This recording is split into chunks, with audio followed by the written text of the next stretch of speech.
हमारे YouTube channel में आप सभी भाइयों का स्वागत है। आज जो है हम पॉलिटी चैप्टर तो शुरू करेंगे।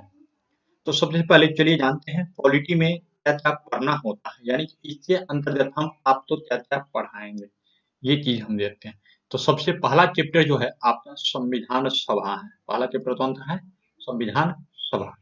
दूसरा चैप्टर है प्रस्तावना। ठीक है, संविधान पहला संविधान सभा, दूसरा प्रस्तावना। तीसरा है संघ राज्य क्षेत्र। चौथा है नागरिकता। पांचवा मौलिक अधिकार। मौलिक अधिकार के बारे में चर्चा करेंगे। छठा है राज्य के नीति निर्देशक तत्व। हम आप लोगों को बता दें कि हम पूरे जीरो से लेके हाई तक पॉलिटी जाएंगे और साथ ही इसका टेस्ट रखेंगे। ठीक है, नेक्स्ट में चलते हैं मौलिक कर्तव्य। संघ का संविधान, राज्य का संविधान, केंद्र शासित प्रदेश। ये 10 चैप्टर पार्ट 1 में होगा और पार्ट 2 के अंतर्गत ये अपनी सुविधा अनुसार हम बांट के चले। और पार्ट 2 के अनुसार केंद्र राज्य संबंध, लोकसभा आयोग, निर्वाचन आयोग, राष्ट्र का आपातकालीन अधिकार, संविधान संशोधन, स्थानीय स्वशासन, जम्मू कश्मीर, भारत की विशेष राज्य का दर्जा, यानी कि भारत के विशेष राज्य, ये सभी जो है हम चलेंगे। और इसमें देखेंगे कि हम संविधान के बारे में सबसे पहले तो हम संविधान के बारे में चर्चा करेंगे। ठीक है, इसके बारे में चर्चा करेंगे, संविधान के बारे में। तो चलिए स्टार्ट करते हैं संविधान के बारे में चर्चा करते हुए। सबसे पहले हमने बताया था, देखा थी अपनी विषय सूची के अंतर्गत कि हम पहला चैप्टर हम पढ़ाएंगे संविधान सभा। यही ये चीज है संविधान सभा। क्या है? संविधान सभा। संविधान सभा के बारे में जानकारी लेते हैं। संविधान सभा से जानने से पहले संविधान नामक शब्द है और यह संविधान नामक शब्द होता क्या है, इसके बारे में चर्चा करेंगे। देखिए, आप अपने घर के तुच्छ मर्यादाओं और नियम के तहत चलते हैं। उन्हीं मर्यादा और नियम जो होते हैं देश के लिए भी लागू होते हैं। ठीक है, तो जब देश के लिए कोई भी नियम, मर्यादा, कानून लिखित या अलिखित रूप में होता है तो उसे क्या कहते हैं? संविधान कहते हैं। जैसे मान लीजिए एक छोटा सा रूल, महिला तो घर के अंदर का काम करना पड़ता है, ये हमारे घर का नियम है। और इसी तो अगर लिख दिए तो लिखित रूप में हो गया, इसी तो इसे मौखिक रूप में रखे तो मौखिक हो गया। तो संविधान दो प्रकार के हो जाएंगे, लिखित और मौखिक। तो चलिए सबसे पहले संविधान की परिभाषा पढ़ते हैं। देखिए, किसी भी देश की शासन तंत्र को सुचारू एवं सुव्यवस्थित ढंग से, सुव्यवस्थित का मतलब ये सही तरीके से चलाने के लिए उस नियम एवं कानूनों की आवश्यकता होती है। नियम एवं कानूनों की आवश्यकता होती है। इन्हें लिखित एवं अलिखित नियम एवं कानूनों तो, इसे लिखित या अलिखित नियम कानूनों तो संविधान कहते हैं। क्या कहते हैं? संविधान कहते हैं। क्लियर है? यानी कि जो नियम और कानून है, जो नियम है, उसी नियम के संदर्भ को क्या बोला जाता है? कानून बोला जाता है, संविधान बोला जाता है। देखिए, इस आधार पे संविधान दो प्रकार के होते हैं। पहला लिखित संविधान, दूसरा अलिखित।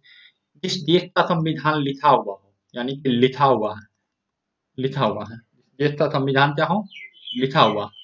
और जिस देश का संविधान न लिखा हुआ, दो प्रकार के संविधान है। जिस देश का संविधान लिखा हुआ हो और जिस संविधान न लिखा हुआ हो, दो प्रकार से होते हैं। तो देखिए, उसको हम कहते हैं लिखित संविधान। जिस देश का संविधान किसी भाषा या लिपि में आबद्ध हो। अब तो ये सर लिपि क्या होता है? तो देखिए, हम जो अभी लिख रहे हैं वो देवनागरी लिपि है। हिंदी किस में लिखी जाती है? देवनागरी में। इंग्लिश किस में लिखी जाती है? तो रोमन लिपि में। तो हम लिपि के बारे में विशेष चर्चा हम करेंगे जब हमारे हिंदी का क्लास होगा तो उसे हम लिखित संविधान कहते हैं। उदाहरण के लिए भारत का संविधान कैसा संविधान है? तो लिखित संविधान। इसके बारे में एक और फैक्ट लिख लीजिए, भारत के संविधान के बारे में ये बहुत ही बड़ा फैक्ट है। भारत, लिखिए, भारत का संविधान, भारत का संविधान सबसे बड़ा लिखित संविधान है। यानी दुनिया में सबसे बड़ा लिखित संविधान है। किसका संविधान? भारत का संविधान। समझ रहे हैं? चलिए नेक्स्ट में हम चलते हैं अलिखित संविधान। आपको हम बता ही दिए वैसा संविधान जो लिखा हुआ न हो, यानी कि किसी भाषा या लिपि में आबद्ध न हो, किसी भाषा या लिपि में आबद्ध न हो, तो बल्कि मौखिक तर्क पर आधारित हो, यानी जो है मुहतब्बे जिसको बोलते हैं उस पर आधारित हो, तो उसे क्या कहेंगे हम? अलिखित संविधान। जैसे उदाहरण के लिए ब्रिटेन का संविधान, ब्रिटेन का संविधान कैसा संविधान है? तो अलिखित संविधान है। ब्रिटेन का संविधान कैसा संविधान है? तो अलिखित। भारत का संविधान कैसा संविधान है? तो लिखित। नेक्स्ट में चले, आइए। पता है संविधान शब्द के जनक, यानी संविधान शब्द के पिता बोले कौन थे? तो ये है हेनरी वेन। संविधान शब्द के जनक कौन थे? Henry when. आप तो पूछा जाएगा संविधान शब्द के जनक कौन थे, तो आप बताइएगा हेनरी वेन। बहुत इंपॉर्टेंट चीज है।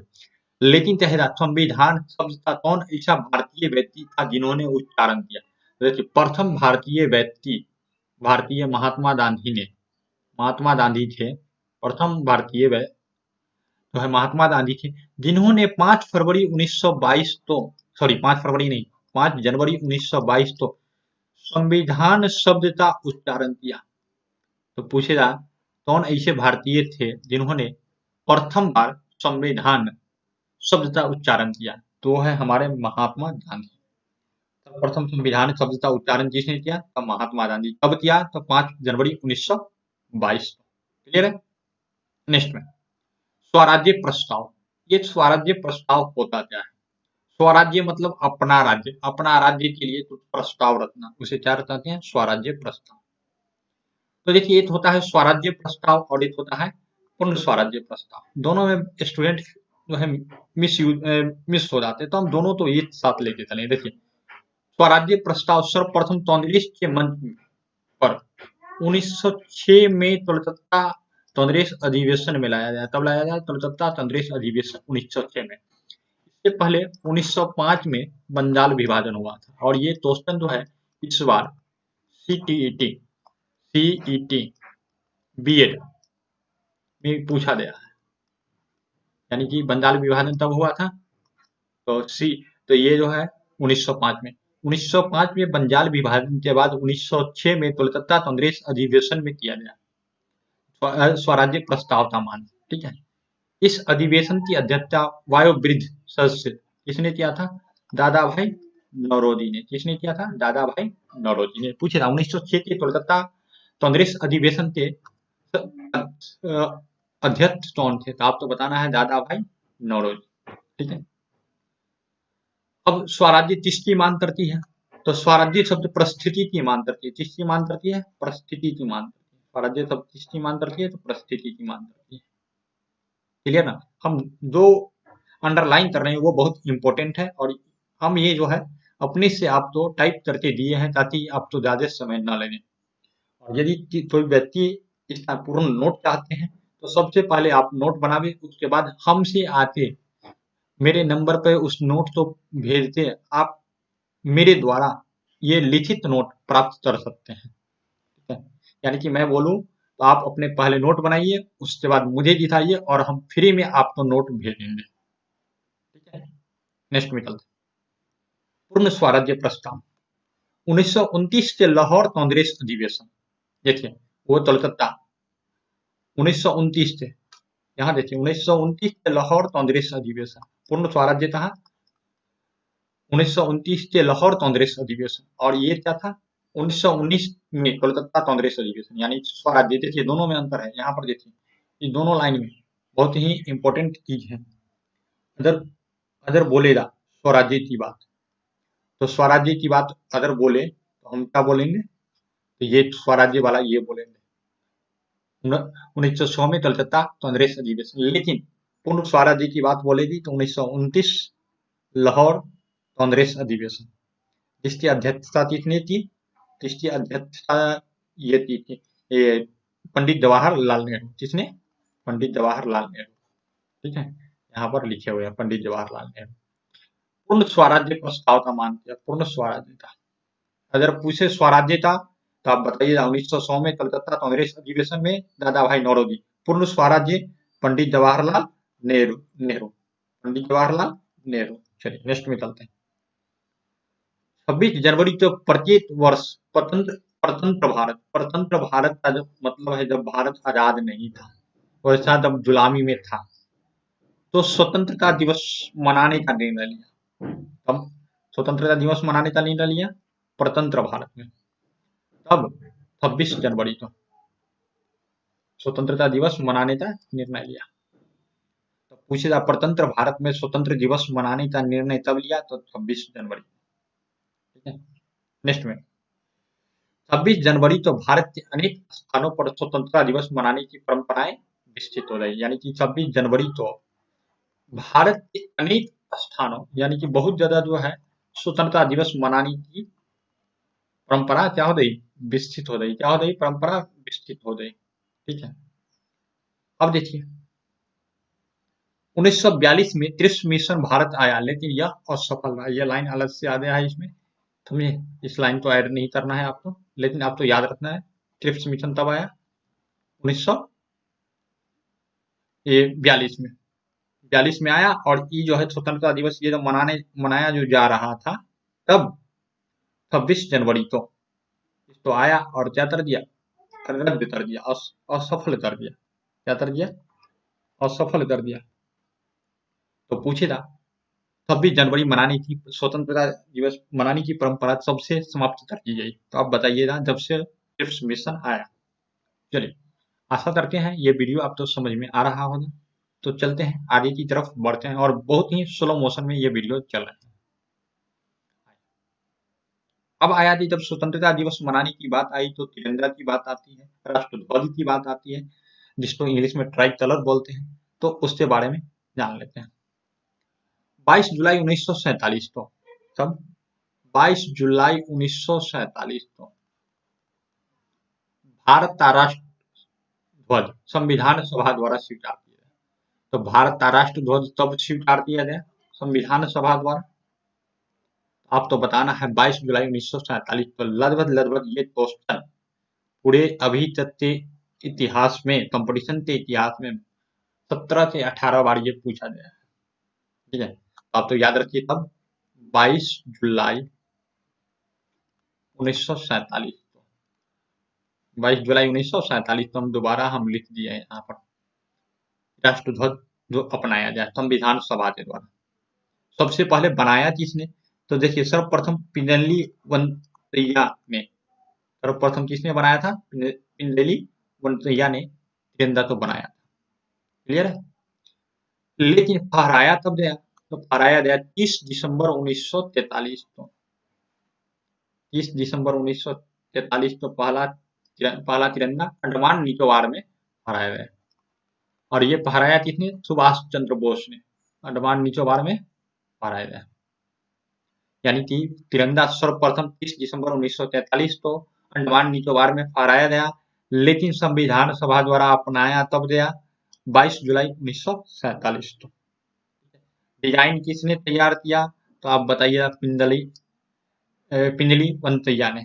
ठीक है, अब आइए नवीन जिंदल प्रकरण में सर्वोच्च न्यायालय ने निर्णय दिया कि कोई भी भारतीय नागरिक राष्ट्रध्वज फहरा सकता है। पहले राष्ट्रध्वज फहराने की अनुमति नहीं थी भारतीय नागरिक को, अंग्रेज की गुलामी से। लेकिन नवीन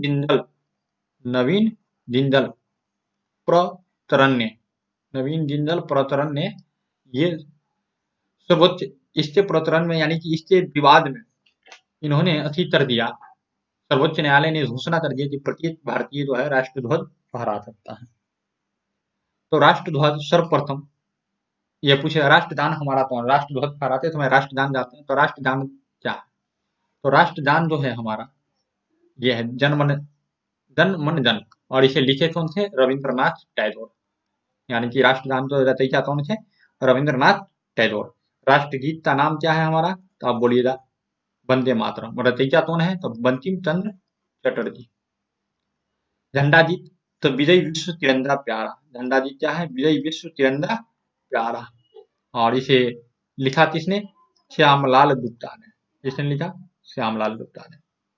यदि आपको ये वीडियो अच्छा लग रहा हो तो प्लीज अपने दोस्तों के साथ जरूर शेयर करें और आप भी सब्सक्राइब करें और हमारे बेल बटन को दबाएं, ठीक ना?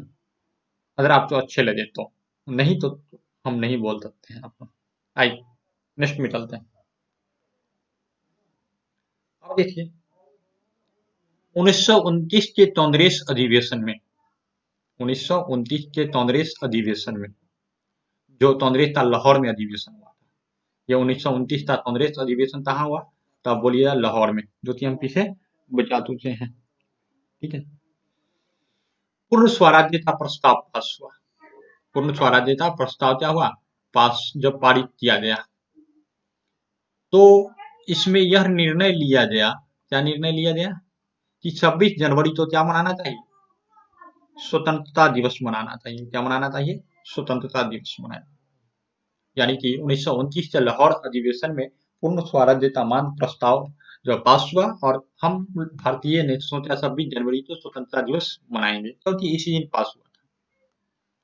आजादी के पूर्व इसी तिथि को भारत में स्वतंत्रता दिवस मनाया जाता है। हम पहले ही बता दिए स्वतंत्र भारत में स्वतंत्रता दिवस कब मनाया जाता है, तो ये आप बताइए 26 जनवरी को। कब मनाया जाता है? 26 जनवरी को। जब भारत का संविधान बनकर तैयार हुआ तो इस स्थिति को किरमनीय, किरमनीय मतलब होता है यादगार बनाना, यादगार बनाना, लिख देते हैं यादगार बनाना। किरमनीय बनाने के लिए संपूर्ण संविधान को इसी दिन लागू हुआ। इस तिथि को गणतंत्र दिवस मनाया जाने लगा। अब जब हमारा देश आजाद हुआ, संविधान हुआ, तो इस तिथि को यादगार बनाने के लिए इस दिन गणतंत्र दिवस यानी संविधान दिवस भी मनाया जाता है, ठीक है। तो आप तो पूछे जाए 26 जनवरी को आजादी से पहले कौन सा दिवस मनाया जाता था, तो अब बताइएगा स्वतंत्रता दिवस। लेकिन आजादी के बाद कौन सा है? तो गणतंत्र दिवस। क्लियर है? नेक्स्ट में चलते हैं। स्वतंत्र भारत का प्रथम झंडा तोलन 30 दिसंबर 1943 को हम बता दिए हैं। पहला बार तिरंगा छप फहराया 30 दिसंबर 1943 को।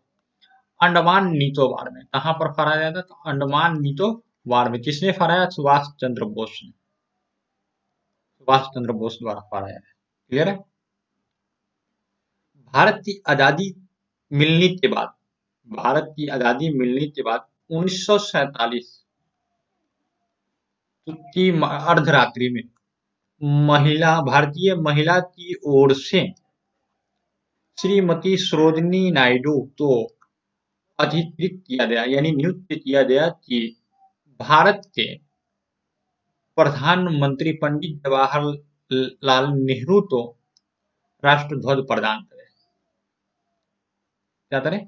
देखिए जब आजादी हुई तो झंडा फहराने की बात आई तो श्रीमती सरोजिनी नायडू तो ये बोला गया कि आप हमारे प्रधानमंत्री को झंडा प्रदान करें और वो फहराएंगे। लेकिन सरोजिनी नायडू क्या इस समय उपस्थित नहीं हुई, उपस्थित नहीं हो पाई। तो संविधान सभा की एक महिला सदस्य, जिसका क्या नाम था? श्रीमती हंसा मेहता। श्रीमती हंसा मेहता नाम याद रखिएगा, हम डीप अंडरलाइन करते हैं, की ओर से पंडित जवाहरलाल नेहरू तो राष्ट्रध्वज प्रदान किया गया। तो पूछे जाएगा राष्ट्रध्वज प्रदान पंडित जवाहरलाल नेहरू तो सर्वप्रथम किसने किया? तो आप बताइएगा श्रीमती हंसा मेहता। जिसे प्रदान करना था तो सरोजिनी नायडू तो। क्लियर है? सर्वप्रथम राष्ट्रध्वज स्वतंत्र भारत में सर्वप्रथम राष्ट्रध्वज तब फहराया गया तो 12 बजे अर्धरात्रि में। कब फहराया गया? 12 बजे के अर्धरात्रि में। कहां पर? तो सांसद भवन पर, सांसद भवन के छत पर 12 बजे अर्धरात्रि में। उसके बाद क्या है?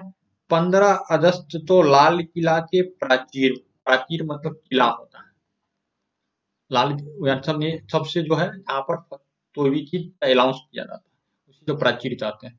पर भारत के प्रधानमंत्री राष्ट्रध्वज फहराते हैं। भारत के प्रधानमंत्री राष्ट्रध्वज कहाँ फहराते हैं? तो लाल किला पर। तब फहराते हैं तो 15 अगस्त को। क्लियर है? आप नोट जरूर बनाइए। जिन छात्रों तो नोट नहीं बना सकते हैं, जो छात्र नोट नहीं बना सकते वो हमसे नोट ले सकते हैं, लेकिन आप यदि पूरे वीडियो देखते हैं तो नेक्स्ट में चलते हैं। 15 अगस्त के प्राचीर पर भारत के प्रधानमंत्री राष्ट्रध्वज फहराते हैं, अभी हम बताए थे। तो देखिए राष्ट्रध्वज तो पंडित जवाहरलाल नेहरू अभी तक सबसे अधिक बार राष्ट्रध्वज फहराए, 17 बार। यानी सबसे अधिक बार राष्ट्रध्वज किसने फहराया? तो पंडित जवाहरलाल नेहरू, अधिक बार। उसके बाद जो है इंदिरा गांधी 16 बार फहराई, मनमोहन सिंह 10 बार फहराया, अटल बिहारी वाजपेयी 6 बार, राजीव गांधी 5 बार, पीवी नरसिम्हा। ये पूरा लिस्ट आप देख रहे हैं, तो ये पूरे लिस्ट तो आपको याद करना नहीं है, ये पूरे लिस्ट तो आपको याद करना नहीं है, सिर्फ ये याद कर लेना है आपको 17 टाइम्स, और ये 7 टाइम्स, 7 17 10, यानी कि नरेंद्र मोदी जो अभी हमारे प्रधानमंत्री हैं इसके बारे में याद कर लेना है, 7 बार ये अभी तक फहरा चुके हैं। क्लियर है? नेक्स्ट में चलते हैं। चंद्रशेखर एकमात्र प्रधानमंत्री थे, एकमात्र प्रधानमंत्री हुए जिन्होंने लाल किले के प्राचीर पर झंडोत्तोलन नहीं किया, झंडोत्तोलन का अवसर नहीं मिला, मतलब नहीं किया। कौन? चंद्रशेखर। ठीक है। उसके बाद आता है झंडोत्तोलन होता है तो राष्ट्रगान गाया जाता है, और ये राष्ट्रगान 52 सेकंड में समाप्त किया जाता है, लेकिन उस परिस्थिति में अगर किसी की कोई विशेष परिस्थिति आ जाए तो उस स्थिति में इसे 20 सेकंड के अंदर समाप्त कर दिया जाता है। कितने सेकंड के अंदर? 20 सेकंड के अंदर समाप्त कर दिया जाता है, या नॉर्मल टाइम 52 सेकंड है, लेकिन 20 सेकंड के अंदर समाप्त कर दिया जाता है। राष्ट्रगान का अंग्रेजी रूपांतरण किसने किया? तो आप कहिएगा रविंद्रनाथ टैगोर ने। किसने किया था? तो रविंद्रनाथ टैगोर ने। किस नाम से किया था? तो the morning song of India, यानी राष्ट्रगान जो है जन गण मन का जो है अंग्रेजी अनुवाद किया था किसने? तो ये है रविंद्रनाथ टैगोर। किस नाम से किया था? तो the morning song of India के नाम से किया था। चलिए तो आगे बढ़े। आइए, अब राष्ट्रगान हो गया, राष्ट्रगीत। तो राष्ट्रगीत क्या है हमारा? वंदे मातरम है, और इसके रचयिता कौन है? बंकिम चंद्र चटर्जी। रचयिता कौन है? बंकिम चंद्र चटर्जी। इन्होंने अपनी उपन्यास, बंकिम चंद्र चटर्जी ने अपनी उपन्यास, ये यहाँ पर गलत लिखा गया है, इन्होंने अपनी उपन्यास, ये नहीं होगा, अपनी उपन्यास किसमें? आनंद मठ, आनंद मठ मठ में जो है ये लिखे थे। कौन? बंकिम चंद्र चटर्जी आनंद मठ में सर्वप्रथम राष्ट्रगीत तो लिखे थे, और ये कैसा उपन्यास था? तो ये बंदला उपन्यास था, बंदला उपन्यास। लेकिन ये जो हमारा वंदे मातरम लिखा गया था, राष्ट्रगीत लिखा गया, ये संस्कृत भाषा में लिखा गया था। किस भाषा में लिखा गया था? संस्कृत भाषा में। ये तो लिखा हुआ है, ये पूरा लाइन लिखा हुआ है वही चीज। इसे संविधान ने 24 जनवरी 1950 को अपनाया। देखिए जो जो चीज अपनाया है उस चीज तो याद रखिए, तब अपनाया है 24 जनवरी 1950। क्या? तो राष्ट्रगीत। अगर तिरंगा बोलेगा, क्या बोला? तिरंगा बोला, तो 22 जनवरी 1947 को अपनाया था। याद रखिए, बहुत इंपॉर्टेंट क्वेश्चन। इसका अंग्रेजी अनुवाद किसने किया था? अरविंद घोष ने। जबकि राष्ट्रगान का अंग्रेजी अनुवाद किसने किया था? रविंद्रनाथ टैगोर ने। 16 अक्टूबर 1905 को लॉर्ड कर्जन के बंगाल विभाजन के दौरान वंदे मातरम शब्द को लोकप्रिय बनाया। देखिए हम बताए थे 1905 में बंगाल विभाजन हुआ था, तो तब हुआ था 16 अक्टूबर 1905 को। किसके समय में हुआ था? तो लॉर्ड कर्जन के समय में। बंगाल विभाजन के दौरान वंदे मातरम शब्द, तो वंदे मातरम का हम नारा देते हैं, इसको लोकप्रिय बनाया जाए। और वंदे मातरम जो था आजादी की लड़ाई में मुख्य धारा बनी, मुख्य नारा बनी, धारा नहीं नारा। ठीक है, स्लोगन। अब चलते हैं राष्ट्रीय पंचांग। 1957 में राष्ट्रीय पंचांग को अपनाया गया। कब अपनाया गया? 1957 में। तिथि मुझे याद नहीं थी इसलिए इसमें नहीं डाल पाए। यदि आप लोगों को तिथि याद है तो आप लोग इसमें डाल दें। इसके द्वारा प्राचीन समय में जारी किया जाए सत संवत की शुरुआत। प्राचीन समय में जारी किए गए सत संवत की शुरुआत हुई जो 78 ईसा में कुषाण वंश के शासक कनिष्क द्वारा आरंभ किया गया था। यानी सत संवत किसके द्वारा आरंभ किया गया था? पूछेगा सत संवत किसके द्वारा आरंभ किया गया था? तो तनिष्क के द्वारा। किसके द्वारा? तनिष्क के द्वारा।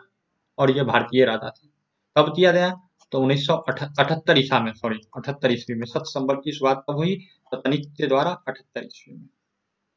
इसमें इसके अनुसार प्रथम महीना, यानी इस पंचांग जो है प्रथम महीना हमारा क्या होता है? चैत होता है, ठीक है। और अंतिम महीना क्या होता है? फागुन होता है। अंतिम महीना क्या होता है? फागुन होता है। और इस कैलेंडर के अनुसार दो पक्ष होते हैं, ये कृष्ण पक्ष और ये शुक्ल पक्ष। कृष्ण पक्ष में अनहरिया कहते हैं हम लोग, और शुक्ल पक्ष तो हम इंजुरिया बोलते हैं अपनी भाषा में।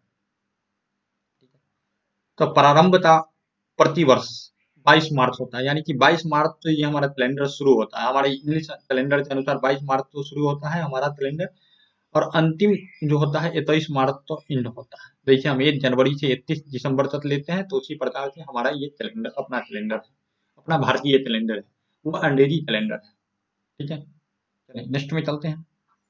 आइए, तो राष्ट्रीय प्रतीक देखते हैं क्या है हमारा। राष्ट्रीय दस्तावेज तो ये बोलेंगे श्वेत पत्र है। राष्ट्रीय वाद्य सत्यमेव जयते। राष्ट्रीय पशु बाघ। राष्ट्रीय पक्षी मोर। राष्ट्रीय पुष्प कमल। राष्ट्रीय वृक्ष वट वृक्ष। राष्ट्रीय फल तो आम। राष्ट्रीय नदी गंगा। अब राष्ट्रीय नदी गंगा को कब घोषित बनाया गया? तो ये आप तो पूछा जाता है 4 नवंबर 2008 को। मैं अभी तक 4 एग्जामों में इसे देख चुका हूँ इस प्रश्न को। 4 नवंबर 2008 को गंगा को राष्ट्रीय नदी घोषित किया गया। जलीय जीव डॉल्फिन, और इसे 5 नवंबर 2009 को घोषित किया। देखिए बड़ी एकदम सटीक तारीख है, आप याद रखिएगा। विरासत पशु हाथी 22 अक्टूबर 2010 को। 22 अक्टूबर 2010 को। ये 3 जो है नीचे अंडरलाइन जो हम करते हैं उन्हें आप याद रखिए। चलिए तो बढ़ते हैं और देखते हैं। तो आज पर इतना ही, फिर मिलेंगे अगले वीडियो में। इसी तरह आप बने रहें और कंटिन्यू नोट बनाते रहें। ये जिन छात्रों को नोट बनाने में परेशानी होती है तो एक बार मुझे कॉल जरूर करें, ऊपर में नंबर दिया हुआ है। तो चलिए एक बार फिर से इसे समाप्त करते हैं। वंदे मातरम बोलते हैं, एक बार मेरे साथ वंदे मातरम दोहराए।